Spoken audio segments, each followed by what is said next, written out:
Cek. Bismillahirrahmanirrahim. Assalamualaikum warahmatullahi wabarakatuh. Oke, kita lanjut materinya tentang tangki bocor ya, masih seputar fluida dinamis. Salah satu permasalahan dalam fluida dinamis adalah menganalisa tangki yang bocor. Ya, jadi di sini anggaplah kakak punya sebuah tangki air ya. Tangki air ya yang berisi penuh gitu ya, anggaplah ini terisi penuh gitu. Nah, kemudian tangkir berada di sebuah meja. Nah, ya.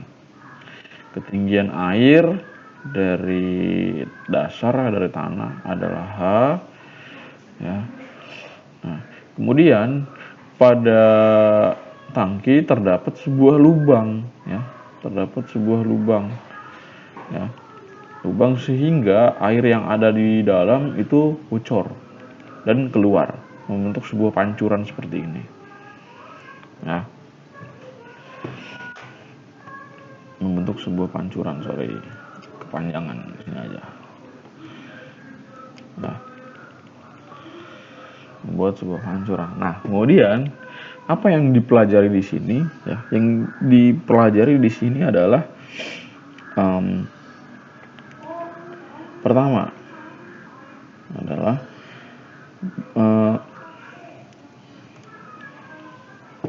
yang dipelajari di sini adalah berapa kecepatan air saat menyentuh tanah. Ya, di sini ada permasalahan. Ya. Permasalahannya itu yang pertama, berapa kecepatan air saat menyentuh tanah. Dan yang kedua, berapa waktu yang dibutuhkan air untuk sampai ke tanah. Dan yang ketiga adalah berapa jarak maksimum pancuran ya. Jadi jarak maksimum pancuran itu dari sini ya, dari lubang hingga ininya jarak pancurannya gitu ya. Kalau delta X di sini kita sebut. Ya. Nah, pertama kita beri tanda dulu ya bahwa lubang berada di ketinggian H1 dari mana? Dari permukaan. Dan yang kedua adalah ketinggian lubang dari dasar, itu kita beri nama H2. Ya, jadi ada dua ketinggian yang kita gunakan di sini, yaitu ketinggian H1 dan ketinggian H2. Ya. Nah, kemudian apa yang terjadi ketika air yang tadinya mula-mula keadaan tenang kemudian bocor tangkinya? Ya. Yang terjadi adalah ya, air mengalami gerak jatuh bebas.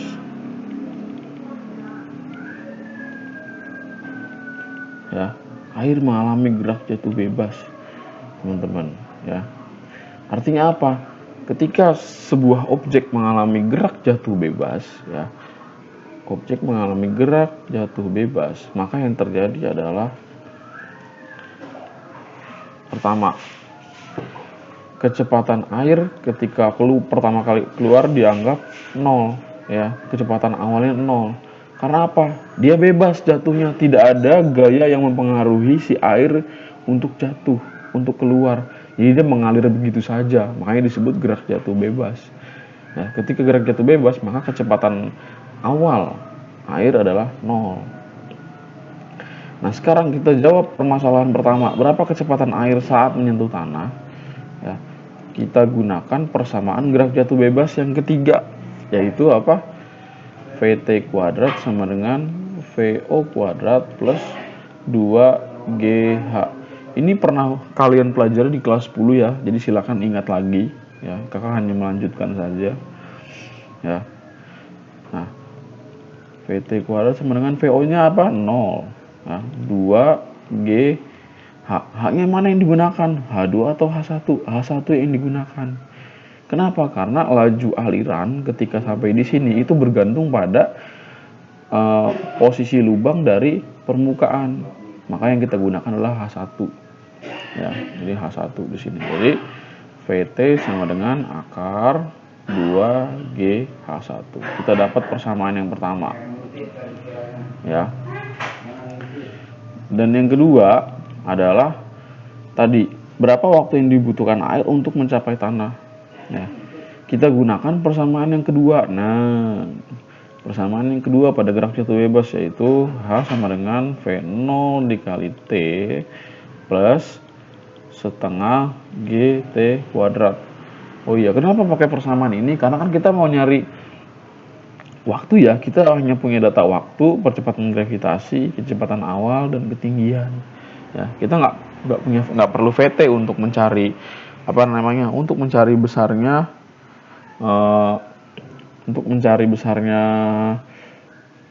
waktu ya, kita nggak perlu VT. Ya, langsung masukkan H sama dengan VO nya berapa tadi? 0 plus setengah GT kuadrat. Nah, kemudian dipindah ruaskan, T kuadrat sama dengan 2H per G. Ya, maka T sama dengan ya akar 2, H-nya apa yang digunakan? Nah, H-nya kan ada 2, ada H1, ada H2.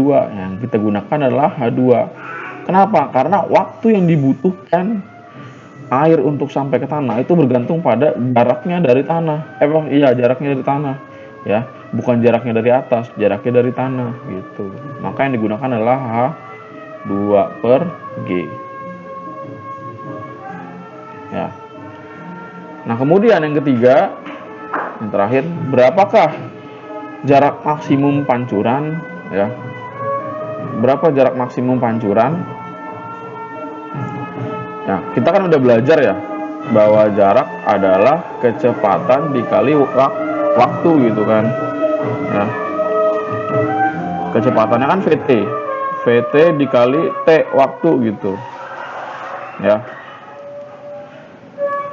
Nah, VT-nya yang mana tadi? Ini kan akar 2G H1. Nah, T-nya apa yang digunakan? Nah, ini T ya, akar 2H2 per G. Akar 2H2 per G gitu ya. Jadi kita kalikan ya. Ketika dikalikan hasilnya ya sederhana adalah 2 akar H1 dikali H2. Ya. Jadi kita dapat jarak maksimum pancuran adalah 2 akar H1 dikali H2. Jadi nggak perlu kalau misalkan di soal ada pertanyaan berapa jarak pancuran maksimum ya, tapi nggak diketahui PT sama T-nya, ya udah kita bisa langsung gunakan data ketinggian H1 dan H2 saja. Jadi gitu ya.